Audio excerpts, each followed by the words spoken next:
The Tennessee Titans made a shocking cut on the offensive line, but it's what they didn't do on Waiver Wire Wednesday that has me so surprised. I'll go over all the big moves on today's edition of Locked On Titans.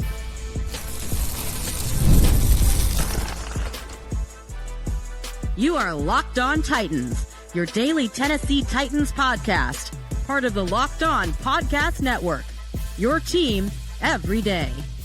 Welcome to the Locked On Titans podcast. I am your host, Tyler Rowland. Titans fans, today's edition of the Locked On Titans podcast is brought to you by PrizePicks. Download the PrizePicks app today. Use the code LOCKEDONNFL to get $50 in lineups after you play your first $5 lineup. On today's show, it was a wild waiver claim Wednesday. I'm going to go over everything you need to know, everything the Tennessee Titans did. The Titans set their practice squad, and Xavier Restrepo was on it. The Titans made multiple waiver claims. I'm going to tell you who they picked up. I'm going to tell you about the cuts that the Titans made, including a shocker on the offensive line. Also, we'll talk about the moves that the Titans didn't make because there's some big question marks the Titans still have. Before we get into all of it, I do want to thank you for making Locked On Titans your first listen each and every day. Remember, Monday through Friday, Tennessee Titans content all year round, always for free. Make sure that you get subscribed, stay subscribed. It's your team every day. Speaking of every day, shout out to my everydayers out there tuning in Monday through Friday. If you aren't an everydayer, you need to be when the season is right around the corner. If you want to be as informed, as entertained, and as up to date as a Tennessee Titans fan could be, you need to stay locked in here with the Locked On Titans podcast. But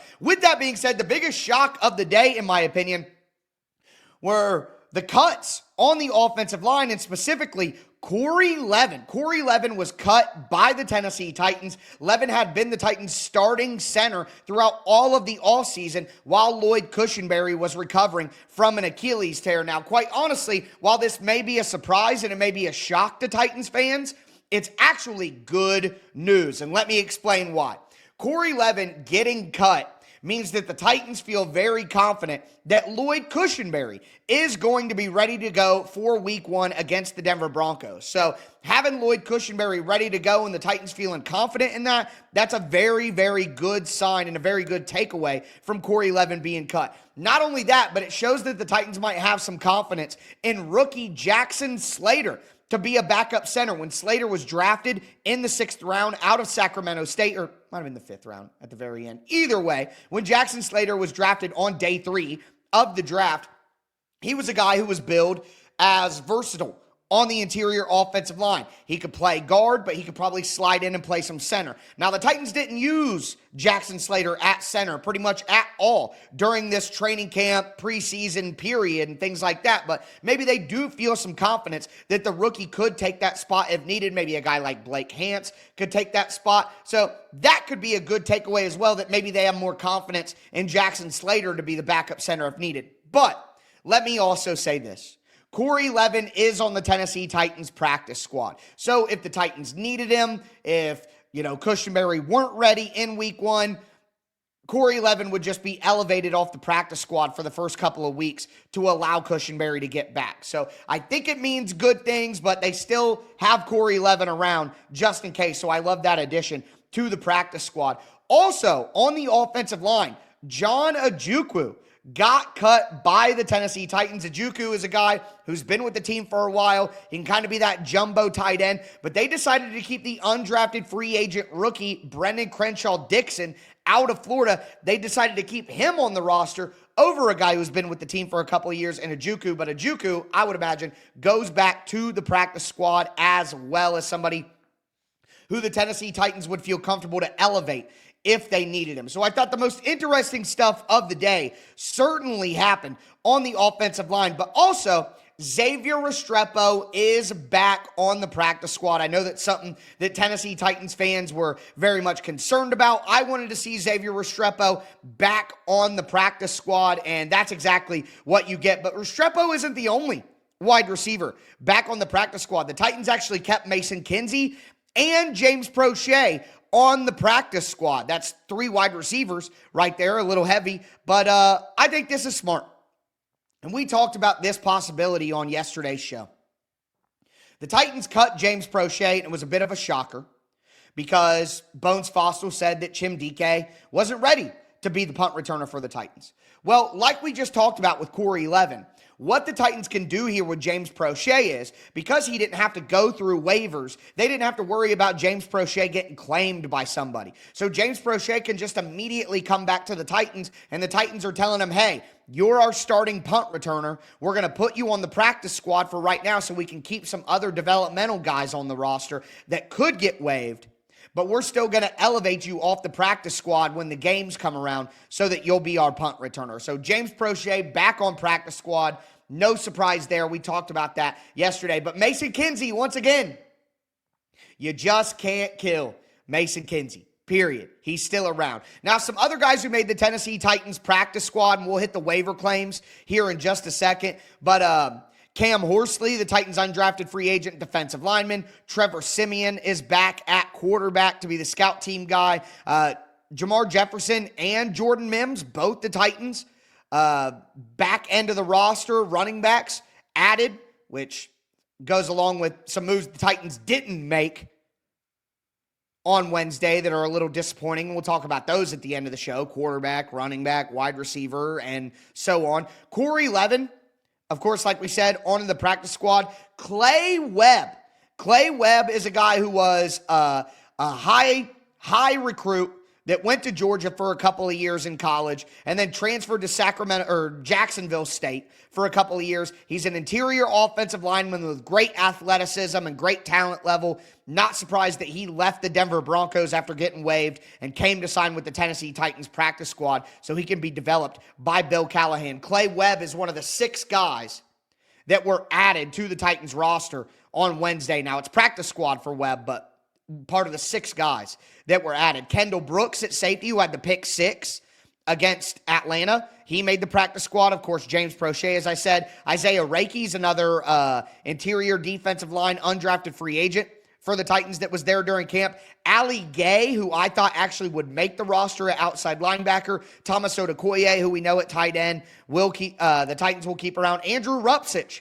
No surprise there. I thought he had a good preseason. Carlos Watkins, the interior defensive lineman, will stay around. And Amani Oruwariye, still can't say that properly, but I think I did okay, gets the final spot there. So that's the Tennessee Titans practice squad. Again, what I love that stands out is you have a Corey Levin who could still be elevated on the practice squad. And then you have a guy like Clay Webb who could be developed to be the next Corey Levin, who you keep around as your depth center for quite some time. The Titans keep James Prochet and play the roster loops with him. I like that. But, of course, Xavier Restrepo back on the practice squad. I love hearing that. Continue that development. Continue that connection. And I think Restrepo is a guy who will get called up during the year and will make an impact. And once you actually put Xavier Restrepo in the games, well, then you're going to see his actual impact, because I just have a feeling that Restrepo is a guy who's going to flash in games more than he does in practice. But again,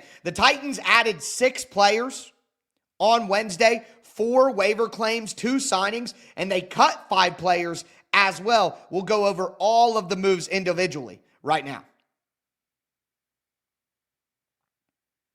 Today's episode is brought to you by PrizePicks, the daily fantasy platform that lets you turn your football predictions into real rewards. Preseason is already heating up, and college football isn't far behind. Whether you've got your eye on a big-name quarterback or a breakout running back, PrizePicks makes it easy to get in the game. All you have to do is say more or less on a player's stat prediction. Think Cam Ward, 200 passing yards, or Tony Pollard, 75 rushing yards. You pick a lineup of 2 to 6 players, and you just say more or less on their stat projections.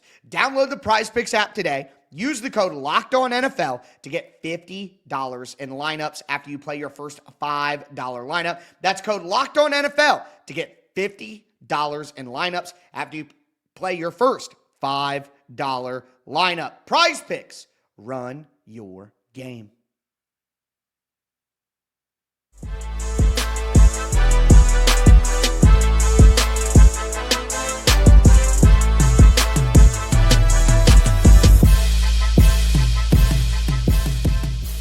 Titans fans, let's continue today's edition of the Locked On Titans podcast, going over all of the roster movement for the Tennessee Titans.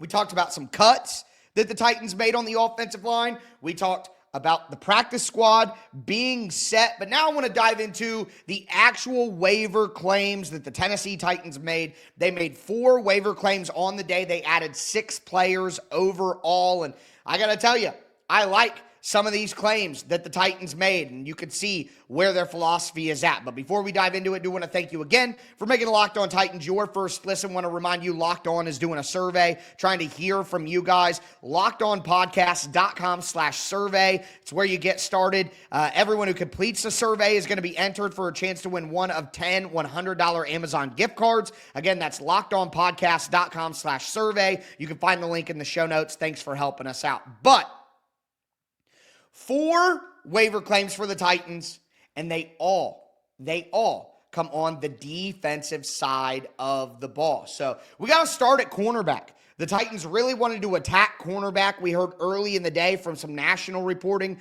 that the Titans were very interested in adding cornerbacks along with the Browns. The Browns were number 2 in the waiver wire. They wanted to add some corners, and the Titans ultimately get 2 different cornerbacks off the waiver wire.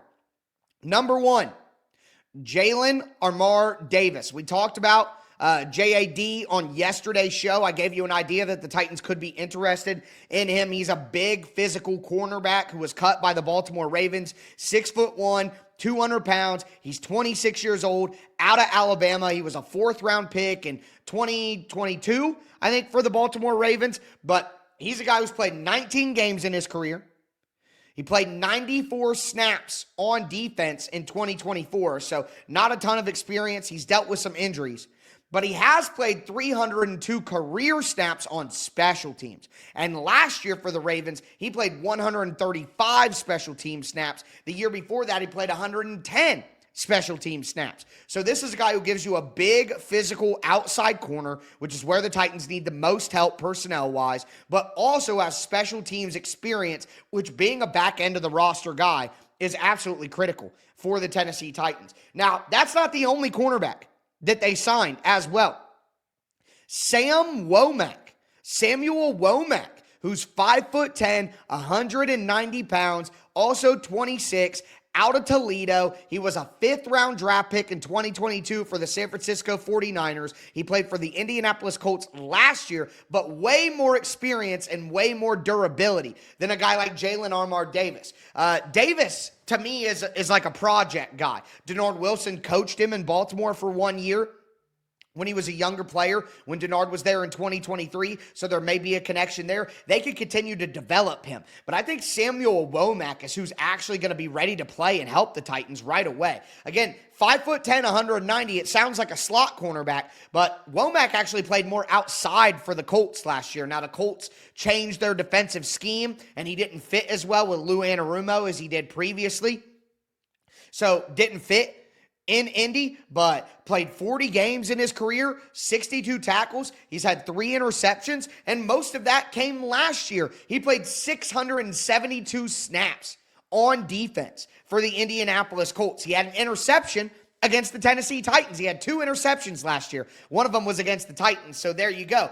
But he's also a guy with special teams experience. Now, because he was so involved on defense with the Colts last year, Womack only played 15 snaps on special teams. But you go back to his first 2 seasons in the NFL, especially that first season with San Francisco, he played 233 snaps on special teams in 2022 and then 105 in 23. So the only reason he didn't play special teams last year for Indy is because he was literally a starter on the defense for them at times during the season. So I'm really excited about what Samuel Womack can do right now, but I'm also very excited about what Jalen Armour Davis could be going forward. Now, the Titans' other 2 waiver claims were both also on defense, and they go to linebacker next, where I felt very, very convinced the Titans were going to use one of their waiver claims at linebacker because Curtis Jacobs, not linebacker 4, in my opinion. The Titans were looking for somebody else, and they go out and get a guy who they just saw in the last preseason game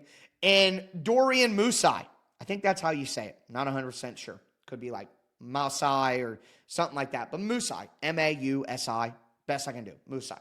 But 6'1", 234 pounds, only 23 years old. He was an undrafted free agent this year. Musai played for Duke early in his career. He played for Auburn last year. I believe he led Auburn in tackles. He had 81 tackles last year, 9 tackles for loss, 2.5 sacks, 1 forced fumble. This is a guy who's going to be good at blitzing. And we know that the Titans like to blitz their linebackers and have their linebackers be downhill threats. So Musai fits that.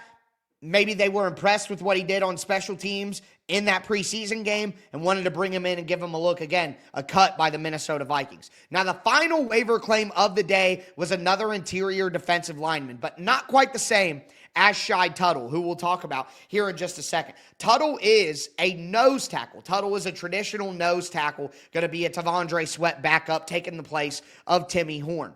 But C.J. Ravenel, who the Titans used their 4th and final waiver claim on, is more of a Sebastian Joseph Day type of backup. He's a guy who's 6'5", close to 300 pounds, 25 years old still. He was an undrafted free agent for the Ravens out of Missouri Western last year. He's a guy who I think has some versatility to rush on the inside. The lineup is a 5 technique and a 3-4 base defense. Again, I think he's going to be a direct backup for Sebastian Joseph Day, who kind of plays that 5 technique role for the Titans, with Tavondre Sweat as the nose and Jeffrey Simmons as the 3 technique. So I think he slots in there, and it gives the Titans a direct backup for every interior defensive lineman. Lynch for Simmons, Tuttle for Sweat, and Ravenel for SJD. But again, I wouldn't get too attached to some of these players because the Titans are going to continue churning. They could bring in these players and then they disappoint and they churn them again before the regular season happens and stuff like that. But at the end of the day, I understand why the Titans are attacking these positions. They needed depth desperately on the defensive side of the ball, and I would say interior defensive line depth was actually more important than edge depth when it comes to waiver claims. We're going to talk about some of the moves the Titans didn't make and the positions they didn't do additions at and why I think that is. But do want to mention the last 2 additions of the day for the Titans. We talked about Shai Tuttle just now. His signing became official with the Titans. 6'3", 300 pounds, 29 years old. Been in the NFL for 6 seasons, 95 games, 232 tackles, 10 tackles for loss, 4.5 career sacks. He's only missed 2 games in the last 4 years. Tuttle is a very reliable, durable player who can be that backup nose tackle for the Tennessee Titans. And I'm happy that they didn't play around after all of the young interior defensive linemen didn't pan out. Let's go get a veteran in the trenches that we can rely on. I'm not mad about the Titans doing that. I think that's a smart move. Now, the last guy that we got to talk about is someone we mentioned before, and it was Clay Webb. Clay Webb brought over from the Denver Broncos, played at Jackson State. Like I said, former high-level recruit that went to Georgia for a couple of years. He's just an athletic interior offensive lineman. Put him on practice squad with Corey Levin like we talked about. And I think you have a guy you can kind of develop to be the next Corey Levin. It has good athleticism, and maybe Bill Callahan could get the best out of him. And I think that's why Clay Webb ultimately did not sign back with the Denver Broncos, but actually signed with the Tennessee Titans instead, even though he could have gone back. So I think that's a good sign for the Titans. And we've heard from, Lloyd Cushenberry that he came over because he wanted to learn from Bill Callahan. And Dan Moore has said that. So Bill Callahan, the recruiter, baby, that's good news for the Titans as well. So that is the 6 additions to finalize the cuts that the Titans made. We talked about Corey Levin and what the plan is with him. John Ojukwu as well was cut. Curtis Jacobs cut. Gabe Judy Lawley cut. And Timmy Horn cut as well. Now, some of these guys, once they get through waivers, like Jacobs, Gabe Judy Lawley, Ojukwu, once they get through waivers, the Titans might actually bring them back on the practice squad, and we'll update things there. But those are the guys who got cut. And again, Corey Levin, the only big-time shocker for me. But with that being said, the Titans didn't make moves at running back, at wide receiver, at edge, at quarterback, and we got to make sense of why that might be. Do want to let you guys know that today's episode is brought to you by Rugiet. Guys, you've probably heard of Viagra or Cialis. Maybe you've even tried them, but if you're looking for something beyond the usual pill, it's time to meet Rugiet Ready. Rugiet Ready is a next-gen prescription treatment designed to amplify arousal in the brain and boost blood flow. Unlike the usual pills that can take hours, Rugiet's 3-in-1 formula dissolves under your tongue and kicks in fast, on average in 15 minutes. Effects can last up to 36 hours, so you can stay confident and in control when the moment is right. I love that it's completely online. Rugiet's going to connect you with a board-certified doctor and ship your treatment discreetly to your door. Head to Rugiet.com/LockedOnNFL. Use the code LockedOnNFL to get 15% off today. That's Rugiet.com/LockedOnNFL. Use the promo code LockedOnNFL for 15% off. Individual results may vary with prescription treatment. Compounded drugs are permitted to be prescribed under federal law but are not FDA approved and do not undergo FDA safety, effectiveness, or manufacturing review. Please visit the Rugiet website for full safety information. Today's episode is also brought to you by FanDuel Sportsbook. The NFL season is almost here, and FanDuel is making sure you're ready for kickoff with a can't-miss offer. Right now, new customers can bet just $5, and if your bet wins, you'll get $300 in bonus bets to use across the app. Again, new customers can bet just $5, and if your bet wins, you'll get $300 in bonus bets to use across the app. I love using FanDuel, whether it's a player prop, a money line, building a same-game parlay, hitting some live bets. Either way, it makes every game even more exciting, whether I'm watching my favorite team or just keeping an eye on my fantasy league. So, are you ready to play? Download the FanDuel app now by visiting FanDuel.com to get started. That's FanDuel.com to place your first $5 bet.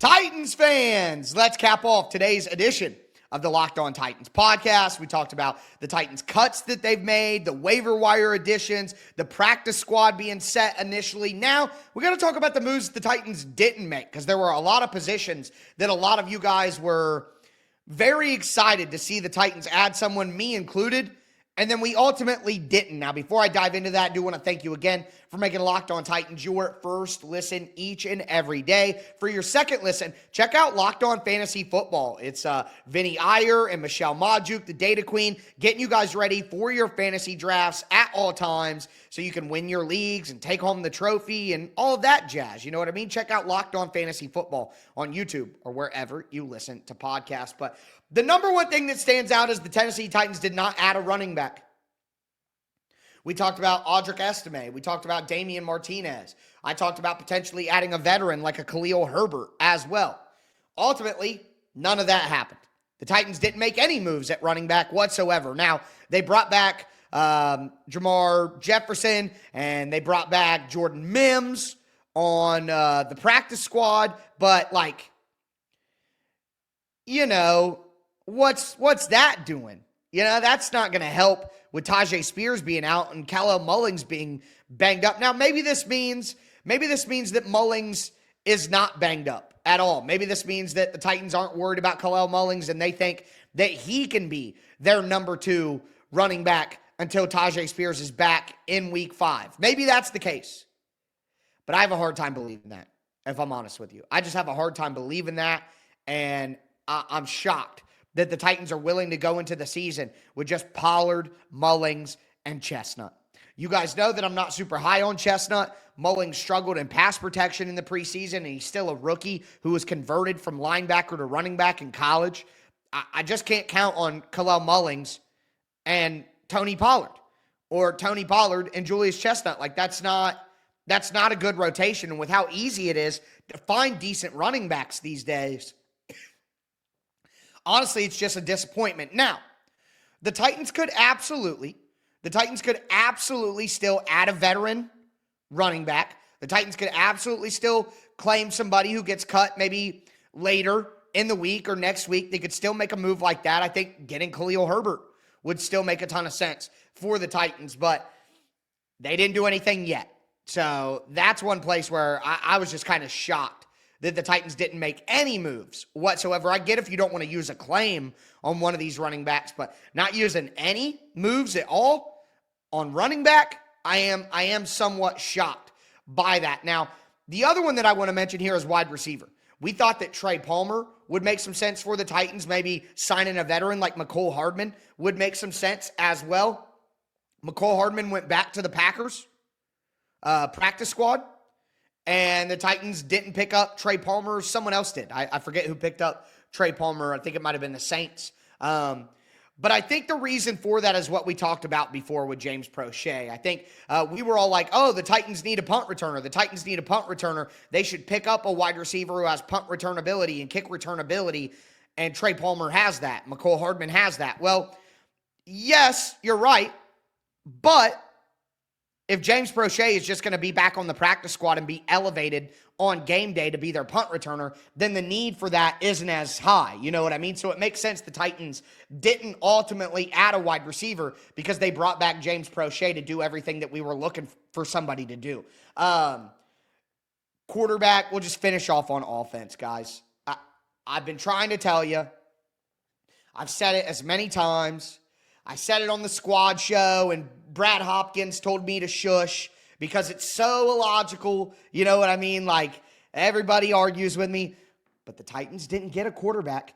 And as a matter of fact, not only did they not go get a quarterback, they brought back Trevor Siemian on the practice squad so that they would have the exact same quarterbacks that they had before. Guys, if Cam Ward isn't playing, the Titans want to lose. You may not think that. Of course, like Brad was saying, the players aren't going to think like that. No, the players aren't going to think like that. But Mike Borgonzi and Chad Brinker have to do what is best for this football team in the future. I heard Brinker talk about it before. Brinker's looking at the next 5 to 10 years for the Titans. Mike Borgonzi's looking at the next 3 to 4 years for the Titans. And Brian Callahan needs to worry about the next game. That's what the setup is. So, of course, Mike Borgonzi is going to look at the roster and say, we aren't winning anything with a backup quarterback. Why would we want to win with a backup quarterback? It would be better if Cam Ward can't play. If Cam Ward's out, we're in trouble anyway. So it would be better to lose, get the best draft pick that we possibly can so that we can build this bad football team back up. Some of you guys don't want to hear it. You say, oh, that's losers mentality. Oh, that's this and that. Well, that's what they're doing. Brandon Allen's not good. Trevor Siemian will be a good scout team quarterback. But I saw somebody say that, Trevor Siemian is insurance for Brandon Allen, and now they can go get a young guy. And that's not, I don't understand how people don't see what's happening at quarterback yet. How could you not see it, especially people who cover the team every day and are in the building? How could you not understand that the plan right now is they want guys in the quarterback room with Cam Ward who are going to teach Cam Ward, develop Cam Ward, help Cam Ward along. They are not concerned with having a good backup. If Cam Ward's not in, they don't want to win. So, I don't know. People are just, where's Brandon Allen? How can we do Brandon Allen, Trevor Siemian? These guys suck. Yes, of course they do. They know that. That is the plan. So if you haven't accepted that yet, I don't know what else I can tell you. I've been preaching for weeks and months that the Titans don't want a good backup, and they're proving it to you right now. Now, the final thing that I want to mention here is the Titans did not add an edge rusher. And it's a bit shocking with some of the good names that were out there and available, but I think rather than add a young edge rusher on waivers, I do think the Titans would be better served to add a veteran edge rusher like a Preston Smith, like a Zadarius Smith, like a Jadeveon Clowney. I think those names, and I've been saying those names for a while now, the Titans need to go out. If they have Arden Key, Draymond Jones, Femi Oladejo, and then one of those veteran names that I just mentioned with Jihad Ward as their number 5, and maybe you keep Jalen Harrell for special teams purposes, that's at least a little bit better of an edge group than what we expected from the Titans early on. So no edge rushers, but I think the edge rush addition may be coming from a veteran in free agency more than a waiver wire, a young guy, even if that's not what we want to hear right now. But either way, that's going to do it for all of today's news. That's going to do it for me today, folks. As always, I am your host, Tyler Rowland, and this was Locked On Titans.